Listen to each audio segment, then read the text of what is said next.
Salve galera! O Darwin foi realmente um dos maiores revolucionários da história da humanidade. Embora sua descoberta seja a mais importante da história da ciência, ainda hoje ele é incompreendido e suas ideias são deturpadas. A natureza que ele tanto amava nunca foi tão destruída devido à visão deturpada que o capitalismo deu às suas ideias. Uma ideia bastante deturpada de Darwin é que a evolução acontece ao acaso.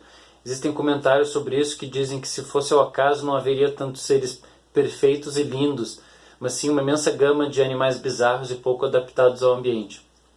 Mas na verdade, o mecanismo proposto por Darwin para a evolução consiste basicamente em duas etapas. A primeira etapa é a variabilidade genética, que ocorre recombinação e mutação no nosso DNA, e isso faz com que você tenha características novas, sejam elas boas ou ruins para os seres vivos. A segunda etapa é a seleção natural propriamente dita. Os seres vivos portadores de genes que codificam características mais bem adaptadas ao ambiente deixam mais descendentes.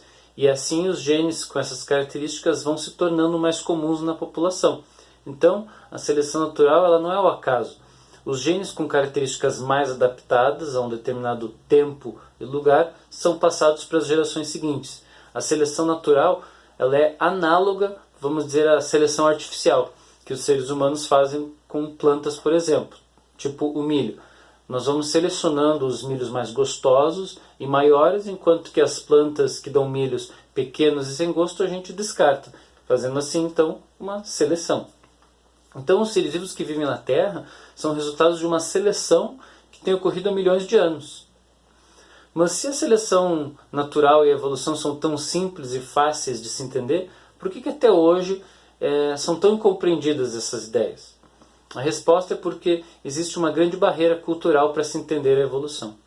As ideias de Darwin foram subvertidas em prol de interesses próprios que vão além da ciência. Muitos dizem que a evolução de Darwin sobrevive o mais forte, que é a luta pela vida, e que isso justifica a nossa competição feroz na sociedade humana. 3 mal entendidos em uma frase só. Primeiro, não é o mais forte que sobrevive.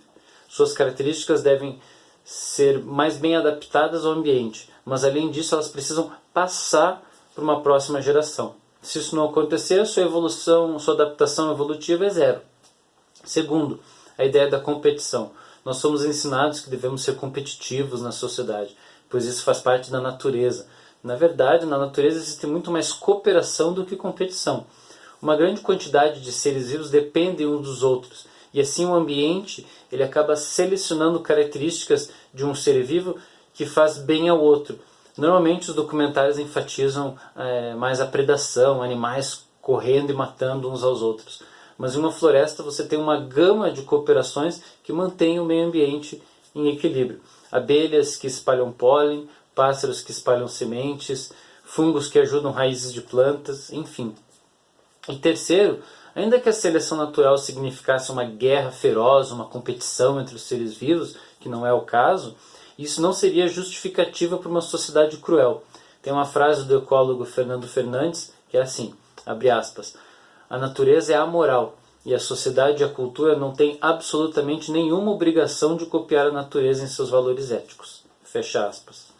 Mas então por que criamos tantas barreiras para entender a evolução? Porque o que a evolução nos diz, nos desagrada. A evolução diz que somos apenas uma espécie de animal. Um animal com várias características em comum com outros animais. DNA, células, ossos, instintos. A evolução nos mostra que compartilhamos um ancestral em comum com os outros animais. A evolução nos mostra que somos parentes de outros seres vivos. E é muito mais conveniente negar esse nosso parentesco. A civilização humana foi construída à custa da destruição da natureza, à custa da morte e exploração de outros animais não humanos e na escravização de outros seres humanos. O que nós não considerávamos humanos, os ditos sem almas. Nós inventamos o conceito de raça para distinguir nós deles. Assim a gente justifica a negação dos direitos aos outros. A gente justifica a exploração da natureza, justificamos a escravidão, a gente normaliza o genocídio em massa dos negros e pobres que acontece no Brasil desde que os europeus chegaram aqui. Então, quando o presidente exalta a supremacia branca, lembrando que o conceito de raça não existe nos seres humanos, ele quer, na verdade, justificar o genocídio dito dos outros, o genocídio dos negros, dos indígenas, da destruição em massa das florestas, que se devastam campos de futebol por minuto, por exemplo, na Amazônia. Essa é uma das razões que a evolução incomoda tanto. Hoje, graças a Darwin, nós sabemos que somos animais fantásticos e perdidos. Nós dependemos de processos ecológicos para sobreviver. Nós dependemos da natureza para sobreviver. E nós dependemos uns dos outros para sobreviver. E está na hora então de a gente aprender com Darwin a enfatizar as nossas similaridades e não as nossas diferenças. O próprio Paulo Freire fala que o objetivo da classe dominante é dividir para oprimir, enquanto que o Darwin fala que nós temos que juntar para fortalecer. Resistência darwiniana.